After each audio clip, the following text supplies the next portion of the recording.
সন্ত্রাস বিরোধী আইনে অনেকে গ্রেপ্তার হচ্ছেন। এই যে যাদের কথা বললাম তারাও ছিলেন গ্রেপ্তার হয়ে। আম এখনো তো সন্ত্রাস বিরোধী আইনে আমরা সন্ত্রাস বিরোধী আইন একটা কালো আইন সেটি শুনেছি। বিএনপির কাছ থেকে সমালোচনা শুনেছি। অন্তর্বর্তী সরকারের সময় ব্যাপক তার মানে প্রয়োগ হয়েছে, এখনো প্রয়োগ হচ্ছে। মানে জয় বাংলা স্লোগান দিলে তাকে ধরে নেওয়া হচ্ছে, ৭ই মার্চের ভাষণ বাজালে সন্ত্রাস বিরোধী আইনে ধরে ফেলা হচ্ছে। মানে ৭ই মার্চের ভাষণের সাথে সন্ত্রাস বিরোধী আইনের অপরাধের সম্পর্ক কি সেটা খুব স্পষ্ট না, কিন্তু তাদেরকে টেনে হিসেবে নিয়ে গিয়ে থানায় দিয়ে আসতে তাদেরকে গ্রেপ্তার করা হচ্ছে এবং তারা কারাগারেও থাকছেন।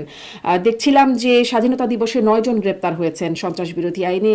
২৫ জন আইনজীবী সুনামগঞ্জে তাদের নামে মামলা করা হয়েছে, তারা জয় বাংলা স্লোগান দিয়েছিলেন। মানে এর অজুহাতটা খুব ঠুনকো না? মানে এই অজুহাতে সন্ত্রাস বিরোধী আইনে গ্রেপ্তার হয়ে কারাগারে থাকবেন বা মামলা হয়ে যাবে। ঠুনকোটা আসলে আপনার আপনার পয়েন্ট অফ ভিউ একভাবে যদি দেখেন সেটা কিভাবে দেখা যেতে পারে, কিন্তু মানে ঘটনা যেটা দাঁড়িয়েছে এখন, এটা আসলে যাচাই বাছাই করার ব্যাপার। আওয়ামী লীগ নিষিদ্ধ আছে, তার কর্মসূচি সে করতে পারবে না।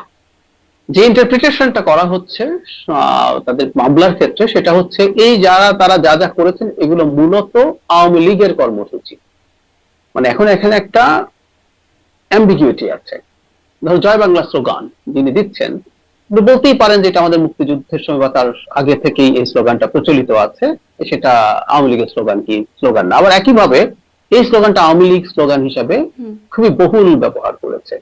সুতরাং এটাকে আপনি যদি ইন্টারপ্রিট করেন যে এটা কোন ফর্মে আওয়ামী লীগের তার কর্মসূচি বা তার যে রাজনৈতিক কর্মকাণ্ডের উপর নিষেধাজ্ঞা আছে সেটা ভাঙার চেষ্টা।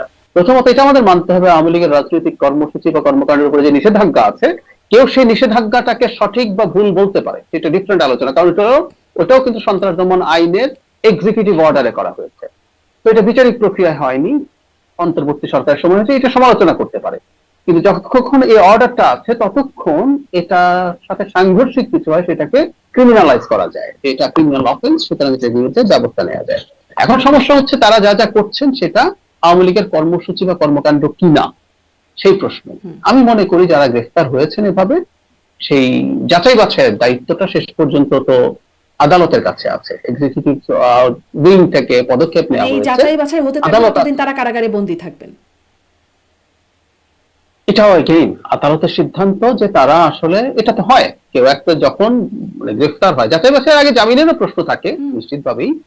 আর মানে যেসব আইন আপনি আমার চেয়ে অনেক ভালো জানেন, যেগুলো জামিন অযোগ্য অপরাধ, সেগুলো কন্ডিশন যদি ফুলফিল করে, এটা একেবারে ডিসক্রিশন থাকে, আদালতে তারা চাইলে জামিন দিয়ে দিতে পারেন।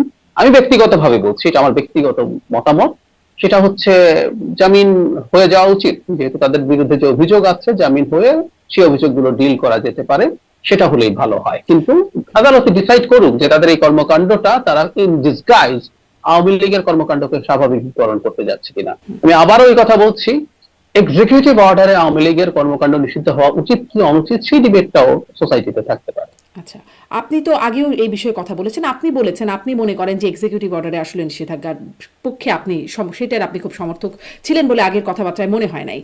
ফলে সেখানে কি এখন কোনো পরিবর্তন, যেহেতু এখন আপনারা আসলে ক্ষমতার মানে গুরুত্বপূর্ণ সিদ্ধান্ত নেবার জায়গায় আছেন, সেখানে কি কোনো পরিবর্তন হবে কিনা? আমি কদিন আগে মহাসচিবের কথা শুনছিলাম, মির্জা ফখরুল ইসলাম আলমগীর, তিনি বলছেন যে মানে লেট পলিটিক্স মুভ, তার কথায় গণতন্ত্রটাকে চলতে দিন, সেখানে কোনো বাধা দিলে সেখানে ডিফর্মড হবার সম্ভাবনা আছে, এরকম কথাবার্তা তিনি বলছেন।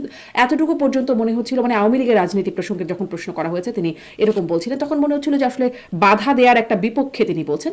কিন্তু তার পরবর্তীতে তিনি আবার বলছেন আওয়ামী লীগের রাজনীতি নিষিদ্ধ আছে, নিষিদ্ধই থাকবে। আসলে বিএনপির অবস্থানে কি কোনো অস্পষ্টতা আছে, বা আপনার অবস্থানও আগে মানে এক্সিকিউটিভ অর্ডারের বিরোধিতা আপনি করেন, এখন আপনাদের অবস্থানটা কি? আমি কিন্তু তার সাথে সবসময় একটা কথা জুড়ে দিতাম, এক্সিকিউটিভ অর্ডারের বিরোধিতা করেছি আমি। আমার এটা রেকর্ড আছে, এবং আমি যেটা রেকর্ড না থাকলেও আমি যা বলেছি আমি সেটা ওন করি।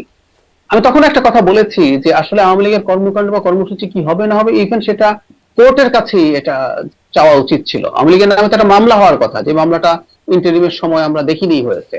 মানে যেটা ছিল আইসিটিতে সংগঠনকে অপরাধে যুক্ত আছে কিনা এই বেসিসে বিচার করার জন্য আইসিটিতে প্রথম সংগঠনের বিচারের অপশন ছিল, এটা আওয়ামী লীগই এনেছিল। তারপরে ইন্টারিমের একটা সংশোধনীতে সরিয়ে ফেলা হয়েছে, আবার আন্দোলনের মুখে এটা আনা হয়েছে। সো আওয়ামী লীগের বিরুদ্ধে মামলা করে একই সাথে আওয়ামী লীগ এই মামলার শেষ হওয়া পর্যন্ত রাষ্ট্রপক্ষ আওয়ামী লীগের এই যে কর্মসূচিগুলো আছে সেগুলো নিষেধাজ্ঞার ব্যাপারে কোর্টের কাছে অ্যাপিল করতে পারতো, কোর্ট ডিসাইড করতো যে তার কর্মসূচি বন্ধ থাকবে কি থাকবে না। আমি বলেছিলাম ওই বিচারিক প্রক্রিয়া যদি এটা হতো, এটা যদি নিষিদ্ধ হতো, তখন এই যে প্রশ্নটা আমরা এখন করছি আরবিট্রারিলি একটা এক্সিকিউটিভ অর্ডার নিষিদ্ধ করে দেওয়া যায়, বা ইভেন দলই নিষিদ্ধ করে দেওয়া যায়, সন্ত্রাস দমন আইনের দল নিষিদ্ধ করে দেওয়ার অপশন আছে, ইভেন কর্মসূচি নিষিদ্ধ করার অপশন কিন্তু ছিল না, এটা যুক্ত করা হয়েছে ইন্টারিমের সময়। সো ওই বিরোধিতা ওই জায়গায় আছে, কোর্টের হলে ভালো হতো। আর এখন আওয়ামী লীগের কর্মকাণ্ড নিয়ে আসলে ভবিষ্যতে কি হবে না হবে, এটা আসলে সরকার তো খুব মনোলিথিক না, সবাই যে একইভাবে ভাবেন তা না। এখানে আমি এখনো মনে করি যে আওয়ামী লীগকে যে আমরা বিচারের কথা বলছি, এটা কোর্টে এটা বিচার যাওয়া দরকার, আওয়ামী লীগের সেই বিচার শেষ হওয়ার পর্যন্ত কর্মসূচি থাকা উচিত কিনা সেগুলো কোর্টে ডিসাইডেড হওয়া দরকার বলে আমি মনে করি। সুতরাং এটা সরকারেরও সিদ্ধান্ত আরবিট্রারিলি নিয়ে ফেলার চাইতে ওটাই বেটার অপশন আমার মনে হয়।